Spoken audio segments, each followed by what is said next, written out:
Transformers Rise of the Beast is the seventh, can't believe I'm saying that, the seventh live-action Transformers movie that we've got now. It is actually the first Transformers movie, excluding Bumblebee, that wasn't directed by Michael Bay.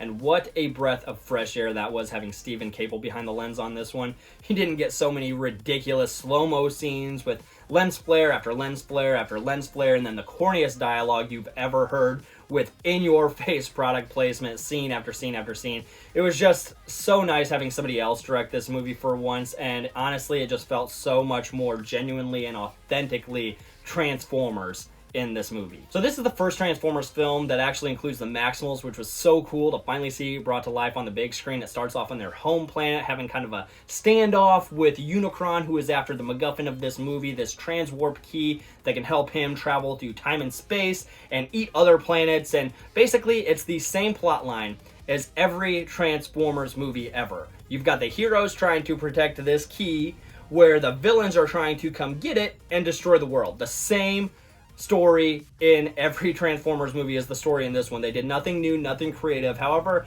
I thought they did this one probably better than the other Transformers movie. This one takes place in the same kind of timeline as the Bumblebee movie that came out in 2018 that took place in 1987. This one fast forwards to 1994. It follows Noah Diaz, who's kind of like a down on his luck ex-military dude who is trying to kind of help out his family. His brother's got a disease and he's trying to look for a job, and he's just not necessarily getting very far with his current situation.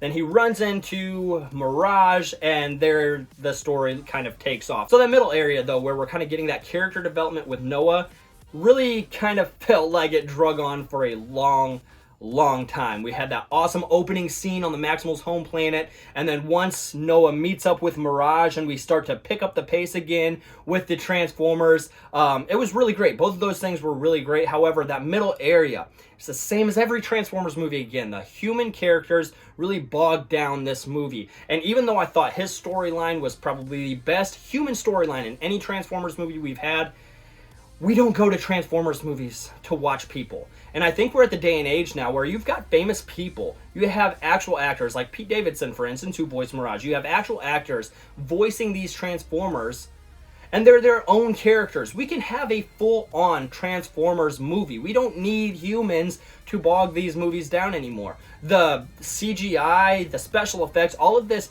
is good enough just to give us a Transformers movie. I was really hoping for more of an actual Beast Wars movie than we got, because again, they spend so much time on these human characters. Again, human characters were fine. Anthony Ramos's character as Noah Diaz, probably the best human character that we've got in any of the Transformers movies. But again, give us a full-on Transformers movie, please, because the action scenes in this one were awesome. The Maximals watching Optimus Prime like swing through the trees and fight against the Predacons and like defend Earth against Unicron was so awesome and badass.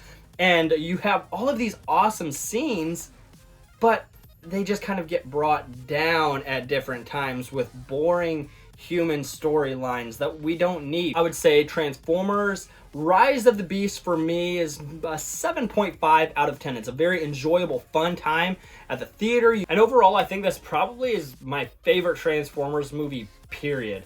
I had a lot of fun watching this movie. I was very engaged the entire time. And one thing that I can say I felt after this movie that I haven't felt any time after a Transformers movie was, I want to see more. And I think that just says a lot about the overall quality of this movie compared to the ones before, because these movies have such a contrast. You've got some really pretty good ones that have their issues, and then you have some dumpster fires that you can't even fathom how they were made in the first place. So I think this one really does kind of take the cake for me in terms of overall enjoyment out of a Transformers movie. And again, I'm very excited to kind of see where they go from here. Hopefully we get an actual like Beast Wars focused movie, which I think that they could do in the future. So have you seen Transformers Rise of the Beast, or do you plan on seeing Transformers Rise of the Beast? Let me know in the comments down below. Let's talk some Transformers, and I'll see you in the next one. Peace.